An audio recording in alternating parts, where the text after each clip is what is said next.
being here. This is so exciting. Yay! You all look clean and beautiful and wonderful. I want to meet all of you and smell each other together tonight. But before we get into that, I thought we'd do a really quick Q&A. I'm here to answer any questions you have about the book or otherwise for a brief moment in time, and then we'll take some selfies together, and it'll be a really great Thursday? Is it Thursday? Yeah, that's why you're here. Thanks. Okay, if anyone has any questions, feel free to raise your hand and we will start. Yeah, go ahead. What was the most difficult part about writing the book? The most difficult part of writing the book was the time frame in which I told everyone I could write it. I wrote it in 6 weeks, which in hindsight was real crazy and caused a few emotional hiccups along the way because I'm not invincible, turns out, and I can't do everything. So that was the hardest part. The best part about writing it was actually writing it, like the physical act of writing things down. I hadn't done that for so long. I make these videos every day and they're mostly improvised, so I don't get a chance to sit down with like my thoughts and put them into like some sort of narrative, which was really, really fun. And also it was fun to think about how to personalize each chapter and what kind of story I had to tell from my life that was relevant. A lot of repressed memories came to the surface, which was great, and so it was as much of a long therapy session for me as I hoped it would be for the people reading it. Yeah, it was fun overall. It was great. Yeah. Now that you're back to blonde, are you slightly disappointed that you're brunette in the book? Oh yeah, yeah. You could hear it now.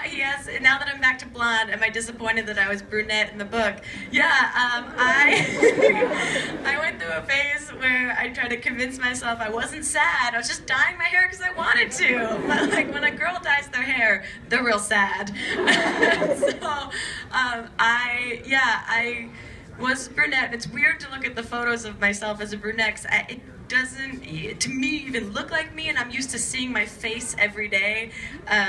But Hannah told me, and I thought it was my mom that told me this, but turns out it was Hannah. The two are interchangeable at this point. That she was like, no, this makes sense now because the book's all about pretending to be a grown-up, so this is like you pretending that you're more serious than you are. So I'm just gonna take that and run with it and be like, it was on purpose. Yeah.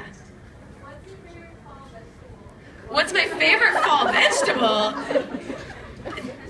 Are you confusing this for an Ina Garden Q&A? My favorite fall vegetable is probably, is spaghetti squash considered a fall vegetable? Yeah, I like how someone wooed for spaghetti squash. I like spaghetti squash because it's like the David Blaine of vegetables. It starts out whole and then you roast it and you put a fork in there and it turns into spaghetti. It's magic. It's also very healthy-ish if you are into that. Yes? How are you? How am I? That's very sweet of you. I'm well. I'm tired, but I'm really excited to be here because every time I do one of these, you are all the nicest human beings. I put deodorant on before this, so yeah. So, like, you brought You travel deodorant. See, this is the best thing is that like people now assume I'm just like a really helpless soul and they'll just bring me things, which is really great because I will use that. Like I have to go to the airport after this and like that will go in my bag as travel deodorant. So preemptive thank you for that. Yes. What impact did Mamrie and Hannah have on the book for you? What impact did Mamrie and Hannah have on the book for me? Well, they were a huge catalyst for me writing the book, period. They had both sold and were already working on their books, and I get real competitive around them, so I was like, watch this, I can do it too. But also, they were really great because when I was writing this book, I remember the hardest moment of writing this book was when I was in London with them and we were doing some no-filter shows there, and Mamrie and I were sharing a hotel room, and everything in London is so tiny, and our hotel room was so tiny, and we were working on our show, so we had props and like makeshift shit everywhere and like old room service and like emptied wine bottles, and it was just like a scum palace that we were living in, and yeah, it was super gross. and yeah, Hannah came into the room at one point. She was like, whoa, this is like thick air of terrible in here. And that's where I finished the book, which is really great. But they were super helpful, like helping me when I needed them for ideas or to hear something, and also really helpful of giving me space when I needed just some privacy in our scum palace to write. Yeah. What really inspired you to write the book? What inspired me to write the book? I read a lot of self-help books after I graduated college, and none of them, they all seemed really definitive. They all seemed like, this is how you get over this. This is how you deal with this. And none of them were saying like, I have no idea, but here's maybe an idea. So I really wanted to write something. At first, the book was going to be just completely nonsense. It was just going to be the most irreverent self-help book possible. Just like really crude photos, a lot of like, yeah, weird worksheets. And so when I started writing it, I realized, oh no, I want to give some actual advice, because there have been certain things in my life that have been really helpful, that it feels really selfish to hold on to that for myself and not share it with everyone. So the impetus was to write something that I wish I had a chance to read when I graduated college. Yeah, that made everything seem less serious, less difficult, less complicated, and I hope that this does that in some way. Yes, all the way back there with the blonde. Yeah, you! My favorite chapter to write, the chapter that I've gotten some of the greatest feedback on has been the panic and anxiety chapter.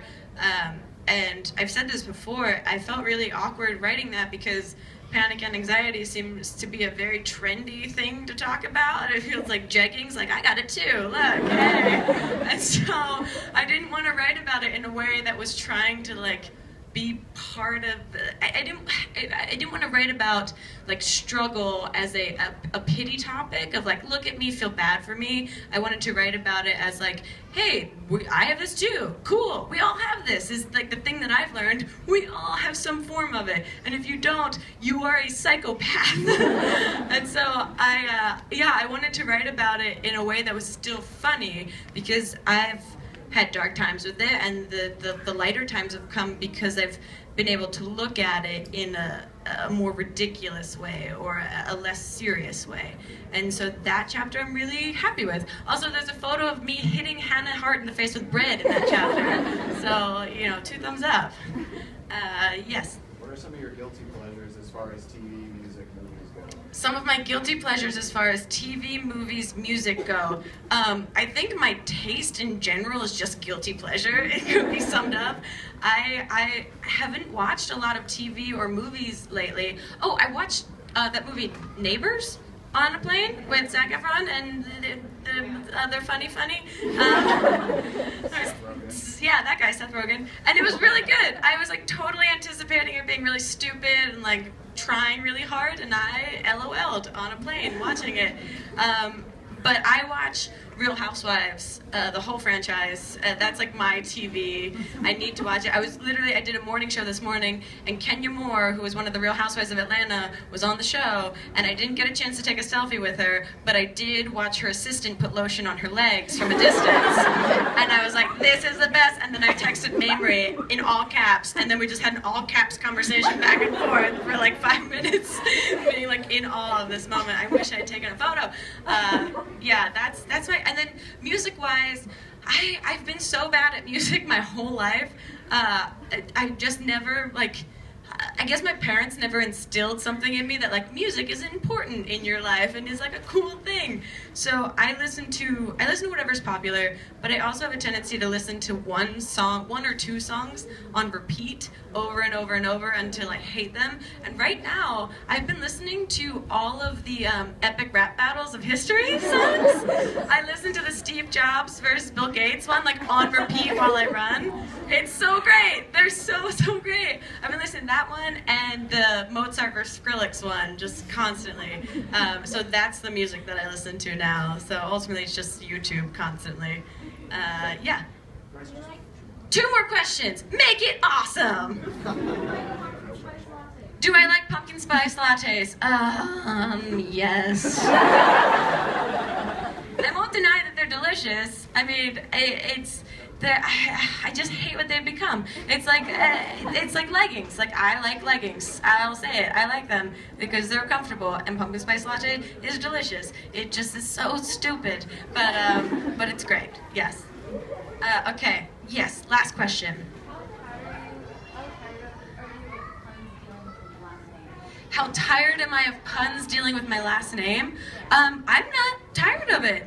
I don't think people make a ton of puns on my last name other than smell big is the only one that I've gotten, which is fine. And has become like a thing that my parents have started saying as like a term of endearment. But my dad used to, and this is so weird in hindsight, my dad used to give me this nickname growing up. He used to call me Stinky all the time, and I never ever thought of it as like, that's terrible, like that's not a very cute nickname. Like I thought like, oh, that's sweet, whatever, Stinky. Anything with like an IE sound at the end seems to be like inherently cute.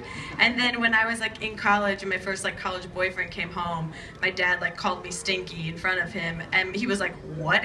Why? Where did this come from? And like, yeah. So no, I'm not sick of it. And puns in general, I can't be sick of because I'm friends with Hannah and Mamrie, and like, they will die if they don't make a pun at least once a day or once every hour. So I have to be okay with it. But the best part, if you guys ever have a Q&A session at any point with Hannah and Mamrie together, they have the biggest arguments about how Mamrie's puns are based on rhyming everything, and Hannah gets so angry at that because Hannah's like, puns aren't just rhyming! Like, she's so upset. So please ask them about that in the future, because the best thing about our friendship is sometimes they get in arguments and I get to sit back and just watch it happen. Okay, so... Yes, I'll grab the one. Great. Thank you guys for all your questions. Now, the best way to do this, I'm really great at taking selfies, and I'd love to take selfies with all of you guys. So if you have your cameras ready, that'd be awesome, and I'll sign your stuff. And then we'll have a wonderful Thursday night. Thanks, guys.